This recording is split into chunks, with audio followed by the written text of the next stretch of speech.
students to Vigyan classes.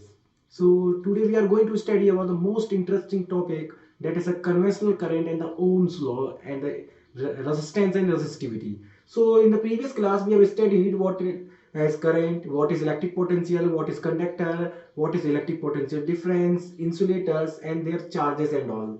So if you don't see that the last video, so please see in the description given below.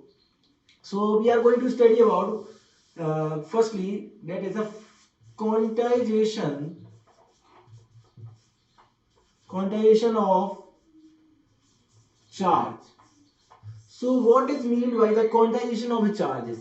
Charges का quantization क्या होता है? ये एक तरह से आप बोल सकते हैं कि प्रॉपर्टी है किसकी, चार्जेस की, लॉस की। सबसे पहले इसमें बेटा क्या आता है, आप देखिए कि the charge transfer to a body is always an integral multiple of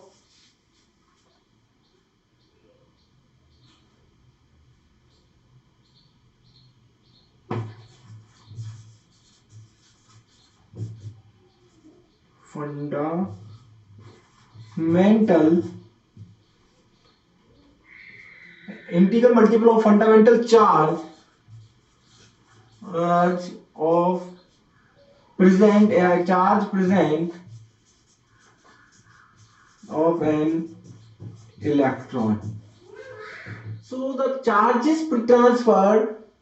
transfer to a body is always an integral multiple of fundamental charge present on atom. ये क्वांटाइजेशन का मतलब होता है। क्वांटाइजेशन का मतलब, कहने का मतलब ये बेटा कि कभी भी कोई भी चार्ज है, जो भी कोई चार्ज है वो किसी भी बॉडी पे ट्रांसफर हो रहा है, वो चार्ज हमेशा क्या होगा, इंटीग्रल मल्टीपल होगा, यानी कि इंटीजर का मल्टीप्लिकेशन होगा उस किसके साथ, and charge present on atom. सीधे सीधे मतलब ऐसे बोल सकते हैं कि Q is equal to N e. बेटा ये E क्या है, E इज द चार्ज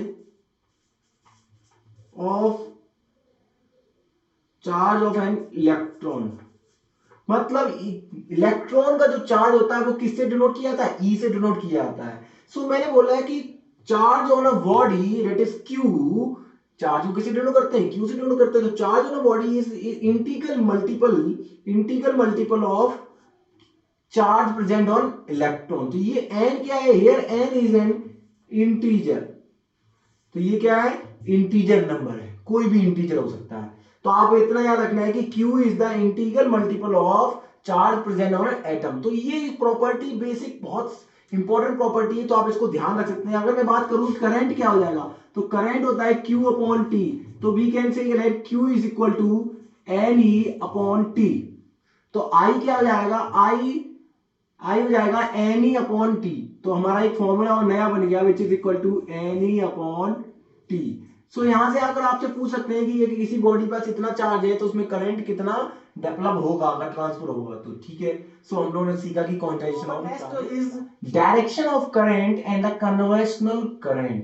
बेटा डायरेक्शन ऑफ द करंट के मेनली अगर हमने देखा जाए कि किसी भी बॉडी में कि करंट क्या हो रहा है, कंडक्टर के थ्रू ट्रांसफर हो रहा है। तो मैंने बोला है कि ये कंडक्टर है, इसके थ्रू क्या हो रहा है, करंट ट्रांसफर होगा। तो करंट अगर एक एंड से दूसरे एंड तक कंडक्टर में तभी ट्रांसफर होता है जब बैटरी के उन दोनों एंड्स के बीच में क्या होना चाहिए, पोटेंशियल डिफरेंस होना चाहिए।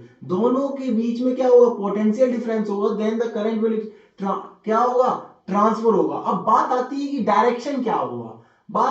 तो मैं बात करूं कि बैटरी के, तो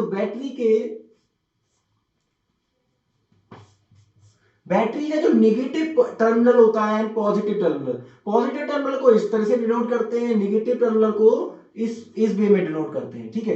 जो negative terminal of the battery होती है वहां से क्या होते हैं, इलेक्ट्रॉन्स का क्या होता है, ट्रांसफॉर्मेशन होता है। क्या होता है, इलेक्ट्रॉन्स का ट्रांसफॉर्मेशन। इलेक्ट्रॉन्स क्या होते हैं, यहां से मूव करते हैं, that is flow of electrons यहां से होता है, तभी क्या होता है, जनरेट। तो जब यहां से इलेक्ट्रॉन फ्लो कर रहे होते हैं तो एक्चुअली में ऐसा लगता है कि चार्जेस का क्या हो रहा है, चार्ज यहां से इलेक्ट्रॉन जा रहे हैं, तो ऐसा लग रहा है कि यहां से रिदमेटिक वे में कि यहां से कोई चीज पास हो रही है यहाँ के पोटेंशियल को बैलेंस करने के लिए, यहाँ के खत्म करने के लिए पोटेंशियल को। तो इस वे में हम लोग कहते हैं कि चार्ज कहां से जा रहे हैं, चार्ज इलेक्ट्रॉन्स का फ्लो नेगेटिव टर्मिनल से होता है, पॉजिटिव टर्मिनल से क्या होता है, हम लोग कहते हैं कि किसका फ्लो हो रहा है, current, and which is denoted by I. ठीक है, तो हमने क्या बोला है कि करंट का डायरेक्शन क्या होगा, positive terminal to the negative terminal of the battery, and in direction of electrons और the charges flow that is known as from negative to positive. ठीक है, तो हम लोग को क्या लग रहा है, जब नेगेटिव यहां से जा रहा है तो यहां से नेगेटिव क्या हो रहा है, कैंसिल होता जा रहा है, खत्म होता जा रहा है। तो एज्यूम लगता क्या है देखने में, इट का ऐसा लगता है कि यहां से कुछ पॉजिटिव आया और जो नेगेटिव चार्जेस को क्या कर दिया, खत्म कर दिया, न्यूट्रलाइज। सो वी कैन से, तो इसी वजह से हम लोग क्या कहते हैं, करंट कहां से आ रहा है, पॉजिटिव से आ रहा है। मगर सही माने में देखा जाए तो इट्स ओनली इलेक्ट्रॉन्स, यही इलेक्ट्रॉन्स ही है जो क्या हो रहे हैं, पॉजिटिव कभी नहीं निकलता, नेगेटिव ही गया वहां तक और पॉजिटिव को कैंसिल आउट क्या किया, पोटेंशियल डिफरेंस को मेंटेन करने की कोशिश कर रहा था। तो इन दोनों के पीछे क्या पोटेंशियल डिफरेंस था, इसलिए करंट फ्लो हुआ।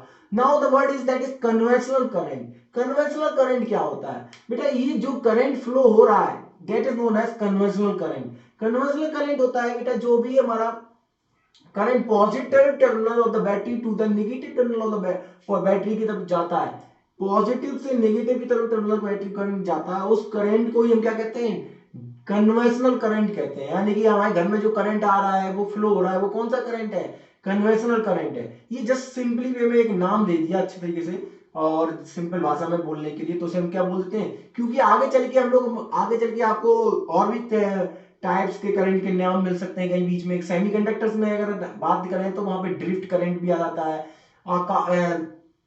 और भी काफी टाइप्स के करंट मिल जाते हैं। ठीक है, तो इसी वजह से आइडेंटिफाई करने के लिए हमने क्या बोला, कन्वेंशनल करंट बोला। कन्वेंशनल करंट क्या डिनोट करता है कि हमेशा positive terminal of the battery से फ्लो होगा and negative terminal of the battery, potential gradient को में क्या करने के लिए, कि डिफरेंस को मेंटेन करने के लिए। ठीक है, अच्छा, so suppose we can take एक कंडक्टर। मैंने क्या किया, एक कंडक्टर लिया है जिसको मैंने बैटरी से करंट क्या कर दिया, कनेक्टेड कर दिया। ठीक है, अब बैटरी से कनेक्ट कर दिया तो बैटरी से क्या फ्लो होगा, करंट फ्लो होगा। ठीक है, अगर हमें अब देखते हैं कि कंडक्टर सिंसियरली, पहले कंडक्टर जब करंट बैटरी से कनेक्ट नहीं किया था तो इसमें क्या थे, इसमें इलेक्ट्रॉन्स थे, क्या थे, इलेक्ट्रॉन्स। तो इलेक्ट्रॉन्स को बेटा हम क्या बोलते हैं, इस एरो से डिनोट कर रहे हैं। ठीक है, और होल्स को, ये क्या है हमारा, दिस इज हमारा पॉजिटिव चार्ज, तो हमारा ये क्या है, पॉजिटिव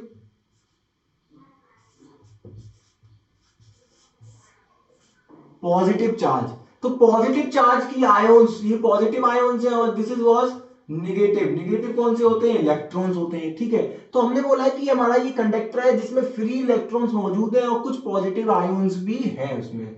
जब हमने इसको क्या बोला, ये इलेक्ट्रॉन्स भी घूम रहे हैं इसमें और ये होल्स जो गोल गोल मैंने बनाए हैं, ये हमारे क्या है, पॉजिटिव आयोन्स है, और ये जो एरो से डिनोट कर रहा हूं that is was our electrons. तो जब मैंने कहा ये कंडक्टर को मैंने बैटरी से कनेक्ट किया तो क्या हुआ, बैटरी से कनेक्ट हुआ तो ये एक पोटेंशियल को, एक लोअर पोटेंशियल से हायर पोटेंशियल की तरफ इलेक्ट्रॉन्स का क्या होता है, मूवमेंट होता है। तो क्यों होता है, बैलेंस करने, पोटेंशियल ग्रेडियंट को बैलेंस करने के लिए।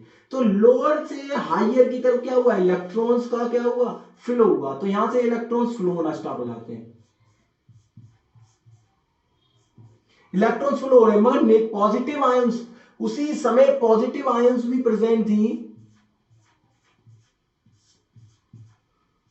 पॉजिटिव आयंस प्रेजेंट थी किसमें, कंडक्टर के अंदर। ये पॉजिटिव आयंस क्या करती हैं, इलेक्ट्रॉन्स आ रहे हैं यहां से, फ्लो होने स्टार्ट हो गए पोटेंशियल ग्रेडियंट को बैलेंस करने के लिए। तो ये पॉजिटिव आयंस क्या करती हैं, उससे क्या करती हैं, फ्यूज करती हैं, कंबाइन करती हैं, और क्या होता है, एक्चुअली में लगता है क्या है कि इलेक्ट्रॉन्स यहां जा रहे हैं, मतलब लगता क्या है कि पॉजिटिव आयंस मूव कर रही है इस तरफ, इलेक्ट्रॉन ने क्या, सपोज यहां बैठी है तो ये इलेक्ट्रॉन आया इधर चला गया तो होल, ये पॉजिटिव आयन इधर मूव कर गया।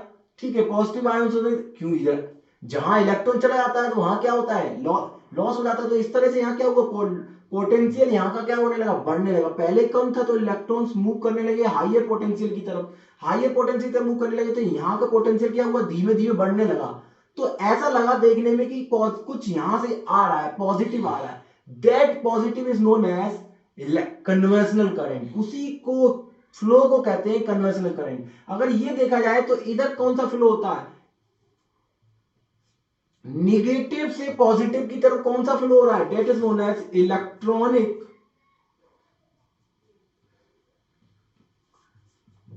Electronic current. इसी को कहते हैं इलेक्ट्रॉनिक करंट या ड्रिफ्ट करंट भी बोला जाता है, ठीक है, ड्रिफ्ट करंट। अगर मैं बात करूं कन्वेंशनल करंट क्या होता है, तो conventional current positive to negative terminal of the battery जाता है, डेट इज वो हमको एज्यूम लगता है। और आगे चल के हम लोग पूरी फिजिक्स में हम लोग यही कहेंगे कि करंट कहां फ्लो होता है, करंट फ्लो होता है नेगेटिव वो positive terminal of the battery to the negative terminal. मैं एक्चुअली में इलेक्ट्रॉन्स यहां से फ्लो होते हैं और लगता है कि यहां से कुछ आ रहा है जो यहां का पोटेंशियल क्या कर रहा है, हाई कर रहा है। यहां का पोटेंशियल हाई था पहले, अब यहाँ लो था तो लो से इलेक्ट्रॉन गए हाई की तरफ, जब हाई की तरफ गए तो यहाँ का पोटेंशियल बढ़ने लगा। क्यों बढ़ने लगा, कि यहाँ से क्या बढ़ने लगे, पॉजिटिव चार्ज की आयंस, ऐसा लगा कि यहाँ से फ्लो होते हुए यहाँ आ रही है। बट एक्चुअली में क्या हो रहा है, ये पॉजिटिव आयंस को कौन कंबाइन कर रहा है, कौन कैंसिल आउट कर दे रहा है, इलेक्ट्रॉन्स कैंसिल आउट कर दे रहे हैं। जो यहाँ को फ्लो हो रहा है, जो लग रहा है देखने में, that is known as conventional current. क्या बोलते हैं, कन्वेंशनल करंट बोला जाता है, ठीक है। तो I hope you have understood about this thing. तो आपको ये समझ में आया कि नहीं आया, तो कमेंट के सेक्शन में बताइएगा मुझे, ठीक है। तो देखो ये कन्वेंशनल करंट को मेनली किससे डिनोट किया जाता है, आई से। तो ज्यादातर हम लोग जो करंट को डिनोट करते हैं आई या आई कैपिटल आई स्मॉल आई, वो हमारा किसको डिनोट करते हैं, actually it is denoted for the conventional current. हम उस कन्वेंशनल करंट को ही कह रहे हैं आई। जो आई अभी तक हम लोग बोलते आ रहे थे वो आई क्या था, हमारा कन्वेंशनल करंट था। ड्रिफ्ट करंट, इलेक्ट्रॉनिक करंट और इन सबको हम लोग किसी और सिंबल से डिनोट करते हैं, ठीक है। और इसको अगर हम बात करें, इसी यूनिट इस करंट को मेजर किस में करते हैं, तो इसको मेजर करते हैं एम्पियर में, ठीक है। किसमें मेजर किया था, एम्पियर। ये एक बहुत साइंटिस्ट थे हमारे, उन साइंटिस्ट का नाम है एंड्रे मैरी एम्पियर। तो उन्होंने ही इसके बारे में खोज की थी। उन्होंने बताया कि कूलाम पर चार्ज कितने होते हैं, कूलाम पर सेकंड। कूलाम पर सेकंड को क्या कहते हैं, एम्पियर कहते हैं। क्योंकि आई क्या होता है हमारा बेटा, आई होता है Q अपॉन टी। तो हमारा जो 1 एम्पियर होगा, विच इज, ये लास्ट क्लास में मैंने डिस्कस कर चुका हूं पूरी, मगर मैं आपको रिवाइंड करा रहा हूं कि 1 कूलाम अपॉन 1 सेकेंड, ठीक है। तो कूलाम पर सेकेंड किसको बोलते हैं, 1 coulomb per second, it is known as ampere. और ये एम्पियर ही बेटा किसने फाइंड किया, Andre Marie Ampere. He was the scientist जिन्होंने इसके बारे में खोज की थी, ठीक है। So next one is circuit symbol. Circuit symbol मतलब बेटा क्या बोलते हैं, हम लोग जो भी किसी भी कोई भी सर्किट ड्रॉ करेंगे जिसमें, या सर्किट ऑन पेपर दिखाने के लिए कि एक बल्ब लगा दिया, बैटरी लगा दी या तार लगा दिया, कनेक्शन करेंगे, उस कनेक्शन को ऑन पेपर दिखाने के लिए हम लोग बेटा सिंबल्स का यूज करते हैं। अब ये सिंबल्स कौन कौन से हो सकते हैं और कैसे होते हैं, तो जरा देखते हैं। सबसे पहले बात आती है एक सेल। तो सेल का बेटा सिंबल होता है दिस इज द नेगेटिव, ये नेगेटिव होता है और ये पॉजिटिव होता है। बैटरी का which is the combination of cell, battery क्या होती है, कॉम्बिनेशन ऑफ सेल्स होती है, तो सेल लगा दिया। एसी सोर्स मतलब जहां से एसी करंट आ रहा है, ये डीसी करंट देते हैं बैटरी, और एसी करंट हमारा आता है का सोर्स का सिंबल होता है ये। प्लग, प्लग की मतलब क्या होती है, की यानी कि हम लोग क्या करते हैं, कभी कभी इंट्रोड्यूस कर देते हैं सर्किट में कि ऑन ऑफ करने के लिए, ठीक है। उस ऑन ऑफ करने के लिए उस की को बोलते हैं, तो उसको बोलते हैं प्लग की, ठीक है। हटा दिया, लगा दिया। ये क्या होता है, क्लोज्ड कंडीशन है, और ये है उसकी ओपन कंडीशन, ठीक है। तो ऑन और ऑफ, तो ये किसमें है, ऑन पोजीशन में है और ये ऑफ पोजीशन पे है, ठीक है। स्विच, स्विच भी होते हैं बेटा,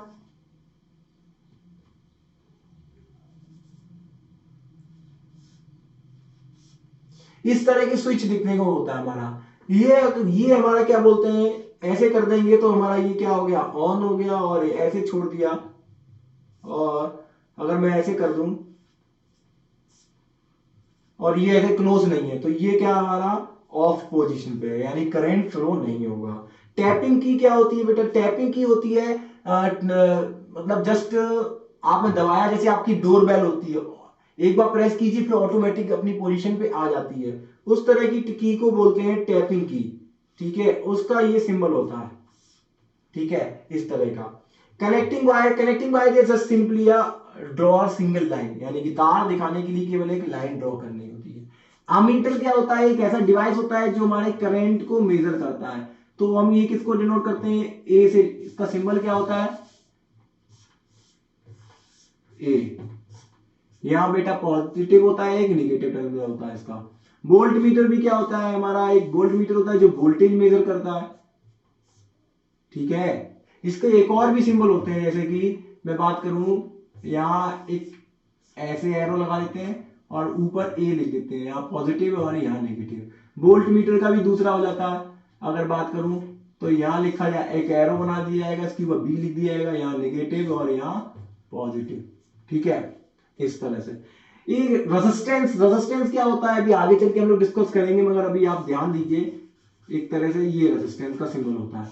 ये रेजिस्टेंस क्या है? फिक्स्ड वैल्यू, यानी फिक्स वैल्यू का, 50 ओम का, 10 ओम का फिक्स है जिसका, उसको हम कहते हैं रेजिस्टेंस। जिस रेजिस्टेंस की वैल्यू को इंक्रीज कर सकते हैं सर्किट में, उस तरह के रेजिस्टेंस को कहते हैं वेरिएबल रेजिस्टेंस या रियोस्टेट। तो इसका भी सिंबल आपको जरा आना चाहिए अच्छे तरीके से।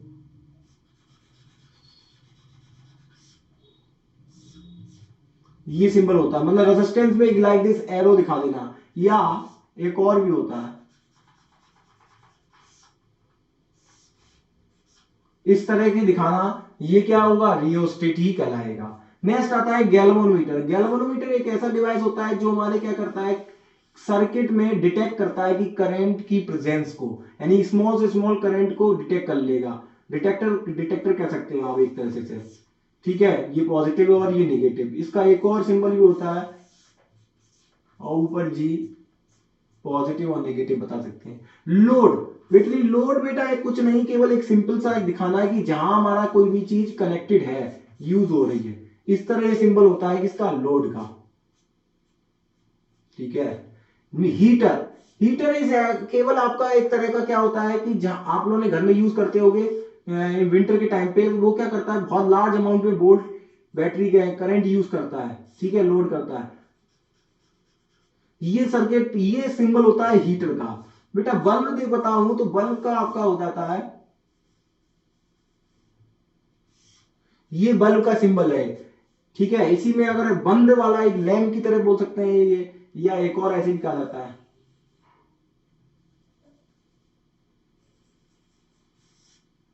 ये दो सिंबल है किसके? बल्ब के। ठीक है, तो आप ध्यान रख सकते हैं।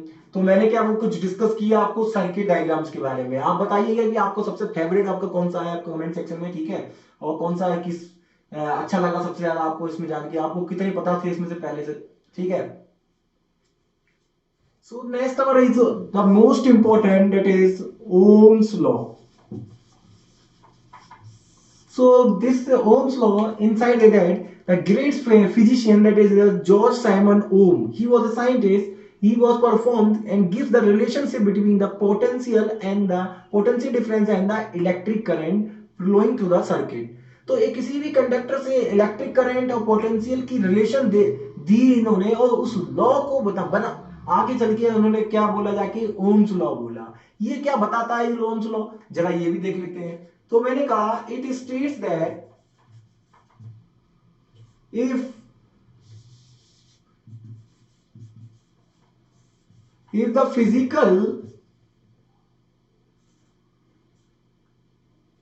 physical condition remains same, मतलब जो कंडक्टर है हमारा वो क्या है, सेम ही रहना चाहिए, उसका क्रॉस सेक्शनल एरिया और या लेंथ उसकी नहीं बढ़नी चाहिए। तो if the it states that the physical condition remain same, the potential, या ऐसे कह दो the electric current flowing through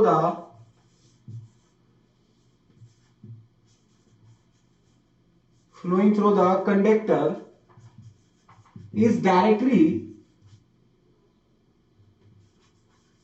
proportional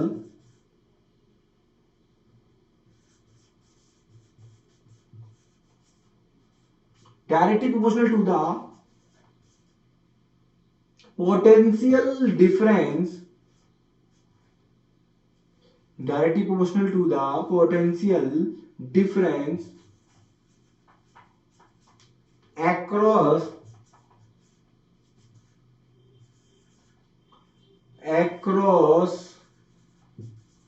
the end of the conductor। मतलब मैंने कहा कि जो भी ओम्स लॉ क्या कहता है, ओम्स लॉ ये कहता है कि कोई भी कंडीशन हो, कोई भी फिजिकल कंडीशन जब सेम हो, यानी कि कोई और वैसी नहीं होनी चाहिए, फिजिकल कंडीशन सेम होने का मतलब है कि उसका cross sectional area, length, dimension change नहीं होनी चाहिए, वो सेम रहनी चाहिए, तब the electric current flowing through the conductor is directly proportional to the potential difference. यानी कि अगर करंट इंक्रीजमेंट होगा तो पोटेंशियल डिफरेंस में भी इंक्रीमेंट आएगा, अगर हमारा पोटेंशियल डिफरेंस घटता है तो हमारा करंट विल आल्सो डिक्रीजेस। तो इसलिए रिलेशन बता दी इन्होंने, और इस रिलेशन को क्या कहते हैं, इन्होंने क्या बताया, ये ओम्स लॉ ने, ये किसने दिया ये बेटा, ये आता है हमारे जॉर्ज साइमन ओम। ये हमारे बहुत ग्रेट फिजिशियन थे, फिजिसिस्ट थे, जिन्होंने क्या किया इसके बारे में बताया, और आगे चल के इस लॉ को उन्हीं के नाम पे ओम्स लॉ कहा गया। इन्होंने क्या इससे मैथमेटिक्स अगर हम देखें तो क्या मिलता है हमें कि V is equal to V is directly proportional to I, यानी कि यही तो बोला है कि current is directly proportional to potential difference, तो V is directly proportional to I। अगर मैं इसको प्रोपोर्शनैलिटी हटाता हूं तो हम क्या लगाते हैं बेटा, वो क्या लगाते हैं, कांस्टेंट लगाते हैं। जब कभी भी प्रोपोर्शनैलिटी का सिंबल हटता है तो क्या लगाया जाता है, कांस्टेंट। तो कांस्टेंट लगाया जाएगा, तो हमने बोला तो B upon I equal to constant, या आप ऐसे कह दो, ऐसे बोल दो V equal to constant into I, तो यानी कि B अपॉन आई क्या हो गया, कांस्टेंट हो गया। और इसी कांस्टेंट को इन्होंने क्या नाम दिया, जाके किससे डिनोट किया, इन्होंने डिनोट किया R से। किससे डिनोट किया, R से। तो हमारा ओम्स लॉ क्या बन गया, ओम्स लॉ बन गया V equal to I R, V equal to I R. अब बेटा ये जो R दिख रहा है, ये R है क्या, R है प्रोपोर्शनैलिटी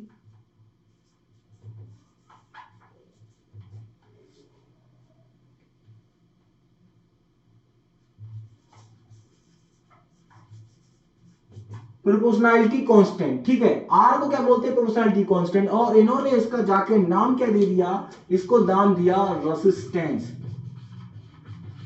इसी को कहते हैं, आर को क्या कहते हैं, रेजिस्टेंस बोलते हैं। क्या बोलते हैं, रेजिस्टेंस। अब जरा आगे बढ़ते हैं हम लोग, तो हमने क्या सीखने को मिला, according to the Ohm's law V equal directly proportional to I, V equal to I, तो R क्या है यहाँ पे, प्रोपोर्शनैलिटी कांस्टेंट, तो V इक्वल टू IR हो जाएगा। तो हमने क्या लिख दिया, V इक्वल टू IR। तो यहां से ये चीज प्रूफ हो गई कि कभी भी पोटेंशियल डिफरेंस के बैटरी के अक्रॉस, के कंडक्टर के अक्रॉस बढ़ेगा या चेंज होगा, जिस रेशियो में चेंज होगा उसी के रेशियो में भी क्या होगा, करंट में भी चेंज आएगा। अगर पोटेंशियल डिफरेंस बढ़ा तो करंट भी क्या होगा, बढ़ेगा। सो जॉर्ज साइमन ओम्स ने इस लॉ को एक्सपेरिमेंटली क्या किया था, एक्सपेरिमेंटली खोजा था। इसको एक्सपेरिमेंटली करा कैसे था, उन्होंने सबसे पहले एक्सपेरिमेंट किया था, उन्होंने क्या किया, उन्होंने एक बैटरी ली, उस बैटरी को क्या करा, कंडक्टर से कनेक्ट किया, और एक एमीमीटर लगाया, वोल्ट मीटर कनेक्ट किया, और वेरिएबल रेजिस्टेंस किया, इन की कनेक्ट किया। सबसे पहले यहां ध्यान से देखो तो बैटरी की करंट कौन से, जस्ट बैटरी की किस में कनेक्टेड है, सीरीज में कनेक्टेड है। एमीटर सीरीज में कनेक्ट किया जाता है क्योंकि करंट के को मेजर करने के लिए। आगे हम लोग इसके बारे में और देखेंगे भी, सीरीज और पैरेलल के बारे में ध्यान से समझेंगे कि सीरीज में और पैरेलल में ही क्यों किया। फिर आगे बात आती है कि ये कंडक्टर है, इसका ये पॉजिटिव एंड है, ये नेगेटिव एंड है, नेगेटिव एंड की की को जस्ट क्लोज किया, this is what variable resistance, ये कंडक्टर, ये हमारा वोल्ट मीटर। ठीक है, तो हम बात कर सकते हैं इसके बारे में, ध्यान से देखते हैं। उन्होंने क्या किया, सबसे पहले उन्होंने इस एक्सपेरिमेंट में वोल्टेज और क्या बोलते हैं पोटेंशियल डिफरेंस एंड करंट के बीच की रिलेशन कैसे फाइंड की। उन्होंने क्या किया, सबसे पहले एक ग्राफ प्लॉट करने के लिए उन्होंने एक ग्राफ प्लॉट किया, उस ग्राफ में इसकी इंफॉर्मेशन को पुट किया। उन्होंने क्या किया, रिलेशन ली बी और आई की। उन्होंने यहां से क्या किया कि वेरिएबल रेजिस्टेंस से किसको इंक्रीज किया, पोटेंशियल डिफरेंस को इंक्रीज किया। तो उन्होंने करंट की वैल्यू को नोट आउट कर लिया, कहां से, एमीटर से। तो वोल्टेज को कहां से, पोटेंशियल डिफरेंस को वोल्टमीटर से नोट किया, ये मिला जो, ठीक है। तो जो कुछ वोल्टमीटर में मिले तो करंट ये मिला, कुछ वोल्टमीटर की रीडिंग वोल्टेज पोटेंशियल चेंज हुआ तो उसके लिए करंट ये मिला, पोटेंशियल डिफरेंस मिला तो उसके लिए करंट ये मिला। तो ऐसे उन्होंने काफी सारी रीडिंग्स को नोट आउट किया एक सिस्टमेटिक वे में। ये सिस्टमेटिक वे में रीडिंग्स को नोट आउट करने का तो उन्होंने ग्राफ में प्लॉट किया। ग्राफ में उन्होंने क्या बोलते हैं, एक्स एक्सिस लिया, वाई एक्सिस लिया। एक्स एक्सिस में पोटेंशियल डिफरेंस लिया एक तरफ, और एक तरफ लिया करंट विच इज आई। ये हमारा करंट आई है, और यहां पे उन्होंने पोटेंशियल डिफरेंस वी लिया, जिसको वोल्ट में मेजर करते हैं, ठीक है, और करंट को एम्पियर में मेजर करते हैं। अब बात आती है कि उन्होंने इस पोटेंशियल डिफरेंस की रीडिंग को नोट किया, तो बी के लिए उन्होंने बी देखा कि कितना बी है, तो आई, वी फिर आई, वी फिर आई, और इस तरह से उन्होंने ग्राफ को प्लॉट करना स्टार्ट कर दिया, ठीक है। तो उन्होंने कुछ वैल्यू मिली, कुछ वैल्यू मिली, इस तरह से कुछ उन्होंने ग्राफ लिया, और ग्राफ को प्लॉट कर लिया। तो उन्होंने स्केच ड्रॉ किया ग्राफ का, तो ग्राफ का स्केच आया निकल के स्ट्रेट लाइन, यानी कि कैसा आया, स्ट्रेट लाइन आया। तो इससे साफ साफ क्लियर हो गया कि जब V इंक्रीज हुआ तो I ऑल्सो इंक्रीज हुआ। I मतलब ऐसी ओम्स लॉ ने बोला था कि the potential difference, the current, the electric current is directly proportional to the potential difference of a conductor. तो potential difference across the conductor है वो क्या हो रहा है, बढ़ता जा रहा है, देखो करंट बढ़ाने पे, और पोटेंशियल डिफरेंस बढ़ाए तो करंट भी इंक्रीज हो रहा है, तो डायरेक्टली प्रोपोर्शनल है। यानी वोल्टेज बढ़ाने पे देखो यहाँ क्या हो रहा है, पोटेंशियल डिफरेंस की रीडिंग इंक्रीज हो रही है एक्स एक्सिस की तरफ, तो आई भी क्या हो रहा है, साइमल्टेनियसली इंक्रीज हो रहा है, डायरेक्टली की रिलेशन मिल रही है। अच्छा, वहां उन्होंने ये बताया था कि V is directly proportional to, उन्होंने ये एक्सप्रेशन निकाली कहां से, इसी ग्राफ से कैलकुलेशन करके निकाली। फिर उन्होंने यहां से देखा कि हमें पता है कि स्लोप क्या होता है, स्लोप होता है बाई अपॉन एक्स, ठीक है, जिसको एम से डिनोट करते हैं बाई अपॉन एक्स, या टेन थीटा भी बोलते हैं। तो उन्होंने क्या किया, यहां से निकालने की कैलकुलेशन करने की कोशिश की, और उन्होंने यही ग्राफ से कैलकुलेशन करके वहां से उन्होंने इंफॉर्मेशन बताई। उन्होंने कहा कि यहां से अगर हम निकालें, उन्होंने निकाला कि y अपॉन एक्स निकालते हैं, स्लोप निकालते हैं। तो स्लोप निकाला इसका, तो स्लोप मेरा हमें बेटा इसका I अपॉन वी, एक वाई अपॉन एक्स होता है, तो वाई क्या हमारा आई है और एक्स क्या हमारा बी। तो उन्होंने बताया कि 1 upon slope that is the reciprocal of the slope will gives the R, यानी कि रेजिस्टेंस, यानी कांस्टेंट, जहां में यहां पता चला था ना कि बी अपॉन आई क्या होता है, आर होता है। तो वो चीज इन्होंने कहां से निकाली थी, इस ग्राफ से, स्लोप से निकाली थी। तो आपको केवल क्या करना है कि अपने एग्जामिनेशन पर्पस के लिए केवल एक ही बात को ध्यान में रखनी है कि जो भी बी आई ग्राफ, यानी कि आई बी ग्राफ या बी आई ग्राफ जो भी होता है, उसका रेसिप्रोकल हमें क्या देता है, रेजिस्टेंस देता है। क्या देता है, रेजिस्टेंस। तो reciprocal of the slope will give the resistance of I B graph. तो आई और बी ग्राफ का अगर हम प्लॉट करते हैं तो हमें क्या मिलेगा, रेसिप्रोकल निकाल लेंगे तो हमें क्या मिल जाएगा, रेजिस्टेंस मिलेगा, ठीक है। इतना हमें क्या क्लियर हो सकता है आपको। So next one is ohmic and non-ohmic conductors. Ohmic और नॉन ओमिक कंडक्टर्स क्या हो सकते हैं बेटा, ओम्स लॉ के अकॉर्डिंग हमने कंडक्टर्स को 2 डिविजन्स में क्या कर दिया, क्लासिफिकेशन कर दिया है। सबसे पहला ओमिक, नॉन ओमिक कंडक्टर क्या होते हैं। ओमिक कंडक्टर बेटा ऐसे कंडक्टर्स होते हैं जो ओम्स लॉ को वेरीफाई करते हैं, यानी ओम्स लॉ को फॉलो करते हैं। ओम्स लॉ को फॉलो करने वाले कंडक्टर्स को हम क्या करते हैं, ओमिक कंडक्टर कहते हैं। यानी कहने का मतलब V is directly proportional to I, यानी कि जो इस रिलेशन को फॉलो करेगा उसको हम क्या कहते हैं, ओमिक कंडक्टर कहते हैं। यानी कि V इक्वल टू IR, इस रिलेशन को फॉलो करने वाले कंडक्टर क्या कहते हैं, ओमिक कंडक्टर कहलाते हैं, ठीक है। तो ये हमारे कॉपर हो गया, आपका क्या बोलते हैं, सिल्वर हो गया, कॉपर हो गया, एल्युमिनियम हो गया, आयरन हो गया, these are the conductor which follows the Ohm's law. But some non ohmic conductor are also there, मतलब ओम्स लॉ को भी कुछ लोग क्या बोलते हैं, कंडक्टर्स वेरीफाई नहीं करते हैं, फॉलो नहीं करते हैं, ऐसे भी होते हैं, उनको क्या इस V equal to I R इस रिलेशन को फॉलो नहीं करते, इस रिलेशन को फॉलो नहीं करते, तो ऐसे कंडक्टर्स को कहते हैं नॉन ओमिक कंडक्टर। ऐसे नॉन ओमिक कंडक्टर एग्जिस्ट में बेटा एक्चुअली जनरली सेमी कंडक्टर आ जाते हैं, और कुछ कंडक्टर्स में बात करूं तो थ्राइस्टर आ जाता है आपका, क्या आता है, अगर मैं बात करूं तो आपका आ जाता है इसमें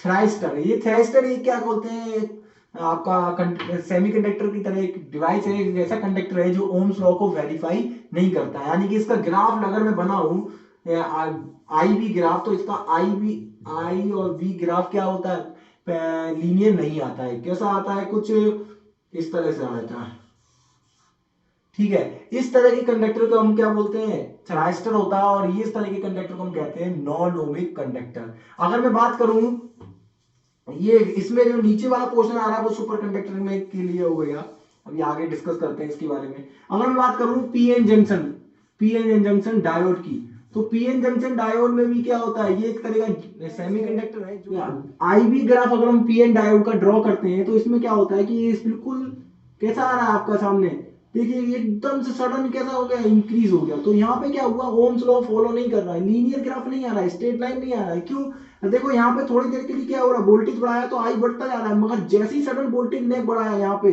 तो देखो आई कितना सडन इंक्रीज हो गया, इस तरह की ग्राफ के कैसा आ रहा है, देखो कैसी सेव का आ गया।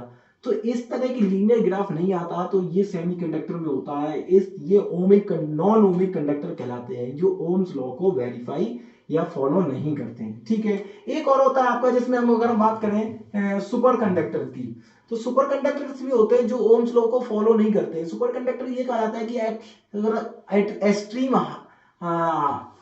लो टेम्परेचर, अगर बहुत ज्यादा लो टेम्परेचर कर दें तो रेजिस्टेंस क्या होता है, बहुत कम हो जाता है, इतना कम हो जाता है, इतना कम हो जाता है कि क्या होगा कि V इक्वल टू आई हो जाएगा, अगर R हमारा बहुत नेग्लिजिबल हो गया तो V इक्वल टू आई हो जाएगा।